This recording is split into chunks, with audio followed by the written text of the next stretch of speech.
اسے عادل دادل جہاد نہیں روک سکتا ہے، قیامت تک جاری رہے گا۔ ایک ساڑھے دوستن افغانستان تو آئے، انہوں نے کچھ مجاہدین بھی سن اتو دے تے وہ صاحب ظاہر ہے اتنے جنگ لڑتے رہے تے انہوں نے کسی نے پوچھا کہ آپ ان بابا جی کو جانتے ہیں، ان کو پاکستان میں امیر المجاہدین کہا جاتا ہے۔ اس نے کہا جنگ ہم لڑتے ہیں لیکن حقیقی امیر المجاہدین یہ ہے۔ وہ جب میرے پاس آئے تو انہوں نے کہا جی آپ ان سے سوال کریں، آپ امیر المجاہدین کو امیر المجاہدین کیوں مانتے ہیں؟ تو میں نے کہا جی آپ بتائیں امیر المجاہدین کو امیر المجاہدین آپ کیوں مانتے ہیں، حالانکہ آپ تو خود مجاہد ہیں اور آپ نے امریکہ کے خلاف جنگ لڑی ہے۔ اس نے کہا بھائی میری بات سنو، پشتون تھے، کہنے لگا میری بھائی بات سنو، اردو بولتے تھے تھوڑی بہت، کہنے لگا بھائی میری بات سنو، ہم امریکہ کے خلاف جنگ لڑتے تھے، جہاز آتا تھا بمباری کرنے، ہم چھپ جاتے تھے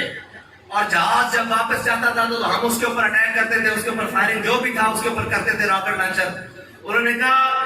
ہم جہاز آئے ہمیں مارنے کے لیے، ہم چھپ جاتے تھے، جب وہ جاتا تھا ہم اس کے اوپر اٹیک کرتے تھے۔ امیر المجاہدین وہ ہیں جو میدان میں بیٹھ کر کہتے تھے کہ ستمگر ادھر آ۔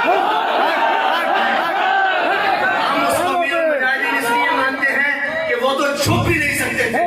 وہ تو چل بھی نہیں سکتے تھے۔ اس نے کہا جو میدان میں کھڑا رہے وہی تو امیر المجاہدین ہوتا ہے۔ آگے جو بات سنائی نا، اس نے کہا غزوہ حنین کے موقع پر جب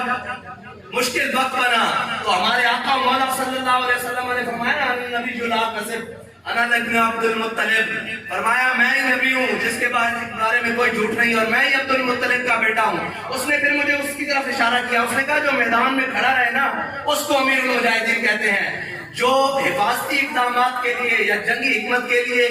پیچھے آگے ہو اس کو مجاہد ضرور کہتے ہیں، امیر المجاہدین نہیں کہتے۔ یہ ہے آپ کے اور ہمارے قائد، جن کو سگلاخ پہاڑیوں میں رہنے والے اور کفر سے زبرد آزمار لوگوں نے بھی کہا کہ امیر المجاہدین یہ ہیں، جنہوں نے ہر باطل کے سر کو جھکایا ہے اور